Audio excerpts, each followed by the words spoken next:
Hello everyone. This is the first of a series of videos dedicated to the chemistry of benzene. They are all going to be based on chapter 16 of organic chemistry by McMurray. And you have an scanned copy of this chapter available on Blackboard. We are going to be looking at the chemistry of benzene and the most typical reaction of benzene rings, which are electrophilic aromatic substitutions and Friedel-Crafts reactions, alkylations and acylations. We will be also looking at how to predict the effect of a substituent in a benzene ring and how it will determine the products that will form when another substituent or even two substituents are added. We'll be looking briefly at the formation and reactivity of an anion called benzene. And finally, I will be looking at the oxidation and reduction products in substitute benzene compounds. This video is going to be specifically looking at electrophilic aromatic substitutions. Benzene is an aromatic compound, and reactions of benzene is a very stable compound. That pi skeleton is very stable, and any reaction of benzene leads to the retention of that aromatic core or that aromatic structures. The most common reaction for a benzene ring is called electrophilic aromatic substitution, and it involves the replacement of one of the hydrogens of the benzene ring with an electrophile, following this scheme of reaction you've got here. And that is how you produce substituted benzene compounds. For example, your substitute could be a bromine atom. The benzene ring, the pi electrons of the benzene ring act as a Lewis base, and it can react with Lewis acids.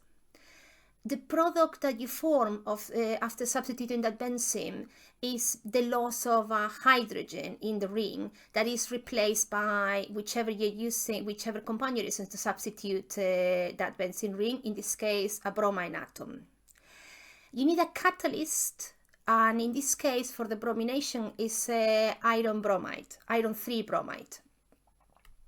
And the reason you need a catalyst is that bromine is a bad electrophile. If you look at the molecule of bromine here, there is not really a proper separation of charges. So what you are doing when you're using the iron bromide is improving the electrophilic ability of that bromine atom by producing that separation of charges. You are forming this bromine with that positive partial charge that will be the one that will attract the pi electrons of the benzene ring for the reaction to happen. The reaction happens in two steps. The first step is the pi electrons from the benzene ring act as a nucleophile towards the bromine. You form a cationic intermediate, which is not aromatic, so it's high in energy and it evolves very quickly. So here you've got the attack of the electrons from the benzene ring into the bromine at the displacement of that second bromine atom. And this intermediate here is non-aromatic, you have lost the aromaticity, and it's stabilized because of all these resonant forms. The carbon stabilizes bad charges, positive or negative charges, in this case positive, but the fact that you have the other electrons from the pi bonds to play with allows you the formation of those three resonant forms that stabilizes that carbocation, that intermediate. And then the next step is just the loss of a hydrogen from the benzene ring to restore aromaticity. And you end up, in this case, with the brominated compound of the benzene ring. And this structure, this mechanism of action is similar with many other electrophiles, and the products of the reaction will depend on the electrophile you are using, but the mechanism is the same in all cases. This intermediate compound, this carbocation, was first proposed by Whelan, so it is sometimes you will see it on books referred to as the Whelan intermediate, and it refers to this carbocation stabilized by resonance, which is the first step in an electrophilic aromatic substitution. So you cannot use, of the other halogens, you cannot use fluorine, but it doesn't react with fluorine, but it reacts with chlorine and iodine. You just need to improve iodine and chlorine and make them better, more attractive for the electrophilic substitution. So when you're using chlorine, you need to use ferric chloride as a, as a catalyst, and iodine must be oxidized first to form this a positive iodine, this iodide cation, either using copper 2 or peroxide, and that will be the species that will react with the benzene. And you've got here in this example a reaction with this with iodine, and again the benzene ring attacks the iodine with a positive charge as a, as a nucleophile. You form this intermediate carbocation, and then the removal of a hydrogen from the structure restores aromaticity, and you have the substituted benzene. You can also introduce NO2, a nitro group. And to do that, you need to mix nitric acid and sulfuric acid. Again, because you need to make a strong electrophile. You need to improve the electrophilic ability of the compound you want to put into the benzene ring. So you make this nitronium ion, and once it's formed, then in a similar mechanism to the previous reactions, again the electrons from the benzene ring attack act as a nucleophile, attacks the NO2 plus the nitronium ion.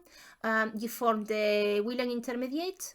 That quickly reacts with, in the presence of a base, even a molecule of water, removing that hydrogen to restore aromaticity and form nitrobenzene. Again, you can introduce an SO3 group. It's called sulfonation. And you do need to improve, you use sulfur trioxide, SO3, and you need to improve the quality of the electrophile group you're using, and you do that by using sulfuric acid.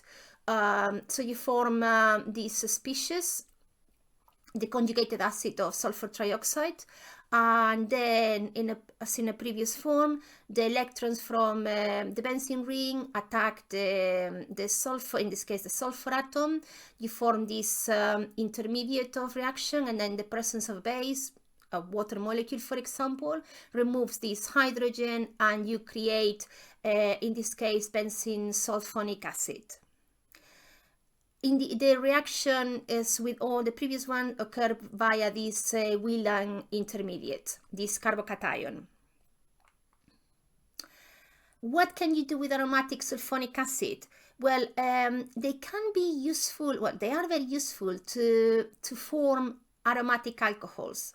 So for example, you have here this para-toluene sulfonic acid, and in the presence of a base, sodium hydroxide, and high temperature, and then with the use of an acid workup, with the use of an acid, you form the corresponding alcohol, in this case paracrysol, a phenol, and as you can see, the reaction has a good yield, 72%. So that is all about electrophilic substitutions. I hope this was useful, and please, if you have any doubts, email me or post in the chat. Thank you very much for watching.